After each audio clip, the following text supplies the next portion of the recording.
जो लोग लंबी आयु और स्वस्थ आयु जीना चाहते हैं उन्हें ब्रह्म मुहूर्त में उठना चाहिए।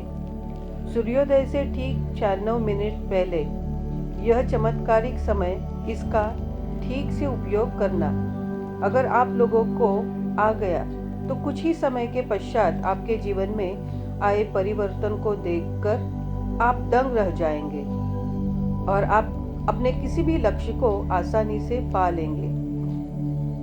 इसके बारे में कभी आपने सोचा भी नहीं होगा।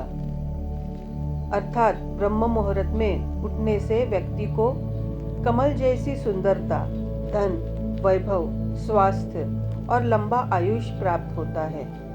अर्थात ब्रह्म मुहूर्त में निद्रा पुण्य का नाश करने वाली होती है। आप किसी भी क्षेत्र में इतनी जल्दी विशेषज्ञ बन जाएंगे जिसे देखकर आप स्वयं भी हैरान हो जाएंगे, क्योंकि ब्रह्म मुहूर्त में किया हुआ कोई भी कार्य ठीक उसी तरह से कार्य करता है जैसे कि पानी, खाद और सूर्य की उपस्थिति में कोई पौधा। इसलिए समय को द क्रिएटर आवर भी कहा गया है और यह कोई जादू टोने की या फिर अंधविश्वास की बात नहीं है, लेकिन ब्रह्म मुहूर्त के इस प्राचीन तथ्य को विज्ञान ने भी स्वीकार किया है। ब्रह्म मुहूर्त में हमें ध्यान अर्थात मेडिटेशन और वेदों का ज्ञान लेना चाहिए।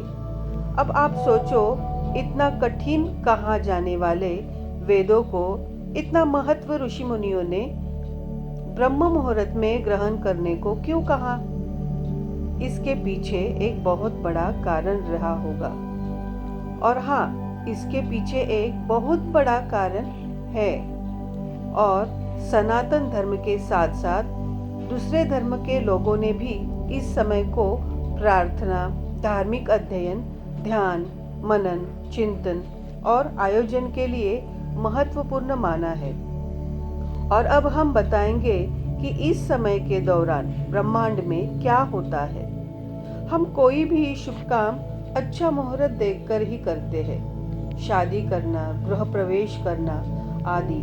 तो फिर हम हमारे जीवन में महत्वपूर्ण अच्छे मुहूर्त में क्यों न करें? आपका लक्ष्य चाहे कुछ भी हो, लेकिन उसे प्राप्त करने के लिए आपको चाहिए एकाग्रता, कंसंट्रेशन, जिसमें आपको कोई भी अंदरूनी या बाहरी चीज विचलित ना करे और ऐसी एकाग्रता में पूरी तरह से लय में, स्ट्रेट ऑफ लॉ में कोई भी कार्य करे, वह कार्य एक्स्ट्राऑर्डिनरी ही होगा। और इसी एकाग्रता के लिए योगी और मुनि लोग एकांत की तलाश में पहाड़ों में, गुफाओं में चले जाते हैं। लेकिन हम संसार योग के लिए परमात्मा ने एक ऐसा समय दिया है जिसमें पूरा ब्रह्मांड लक्ष्य प्राप्ति में हमारी मदद करता है और वह है ब्रह्म मुहूर्त। आइए जानते हैं कि ब्रह्म मुहूर्त हमारी कैसी मदद करता है। शाम को 6 से 9 का काल यह रुद्र काल, जिसमें कभी भी सोना नहीं चाहिए। 9 से 12 बजे तक का काल राक्षस काल है, जिसमें किसी भी हालत में जगे हुए नहीं रहना चाहिए।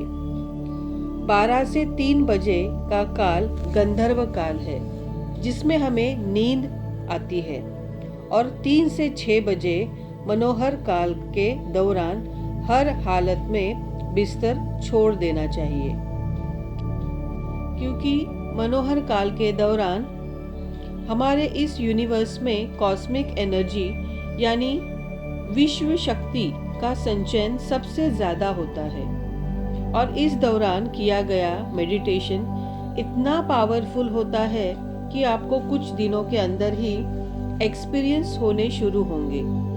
आपके विश्व शक्ति का लेवल इतना बढ़ जाएगा कि आपको अपने कॉन्शियस के इंटेलिजेंस में असर दिखने लगेंगे और ज़्यादा से ज़्यादा कॉस्मिक एनर्जी पाने के लिए योगी ब्रह्म मुहूर्त के दौरान मेडिटेशन करते हैं। ऐसा ज़रूरी नहीं है कि कॉस्मिक एनर्जी पाने के लिए आपको मेडिटेशन ही करना ज़रूरी है। अगर इस समय के दौरान कंसंट्रेशन के साथ किया गया कोई भी काम, चाहे वह पढ़ाई ही हो, मेडिटेशन हो, कुछ भी हो, उस काम का रिजल्ट आपको एक्स्ट्रा ऑर्डिनरी ही मिलेगा। कॉस्मिक एनर्जी के बाद ब्रह्मांड हमें दूसरी चीज देता है, न्यूनतम ध्वनि प्रदूषण। क्या आप जानते हैं तेज आवाज का आपके दिमाग पर क्या असर होता है? हमारे आसपास की आवाज हमारे ब्लड प्रेशर को इंक्रीज करती है, जिससे दिमाग ठीक तरह से फोकस और कंसंट्रेट नहीं कर सकता है।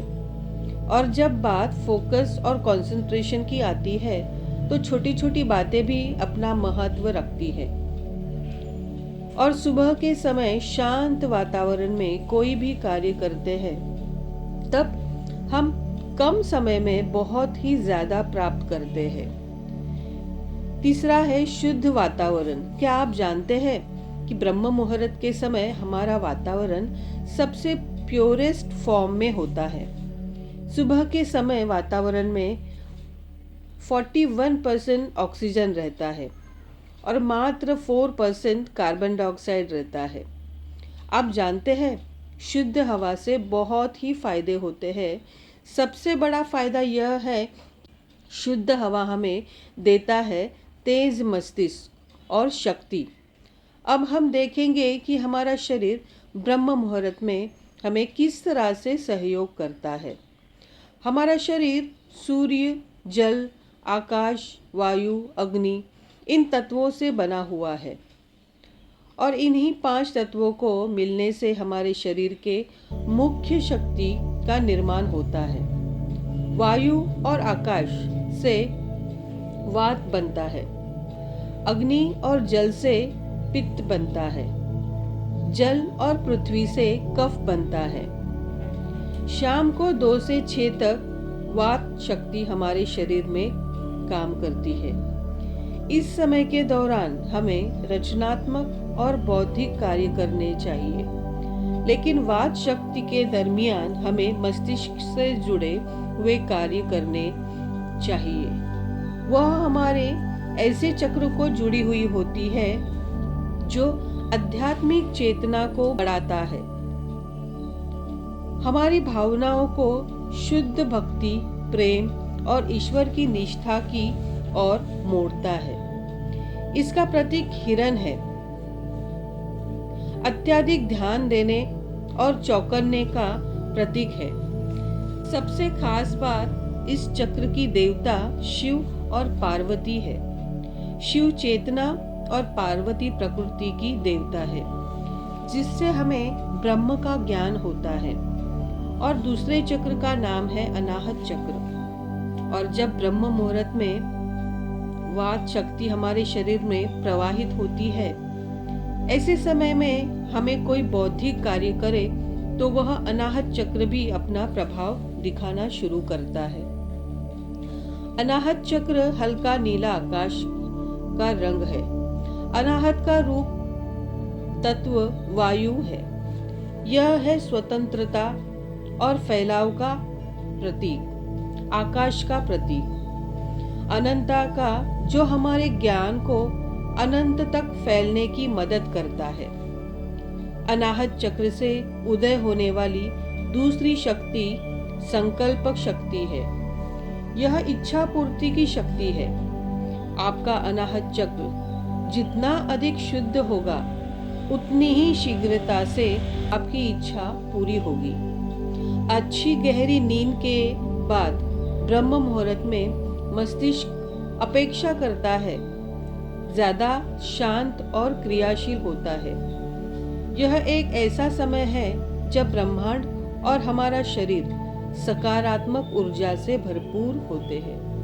हमारा शरीर प्रकृति के नए नियमों से चलना चाहिए। इसलिए हमारे ऋषि मुनियों ने बौद्धिक और मानसिक कार्य करने के लिए ब्रह्म मुहूर्त में उठने की और उठकर जागरूक करने की सलाह दी है। प्रकृति आपका साथ दे रही है, आपका शरीर भी आपका साथ दे रहा है। बस आपको जरूरत है प्रकृति को साथ देने की। यह प्रस्तुति आपको कैसे लगी जरूर कमेंट में बताइए और जरूर लाइक कीजिए।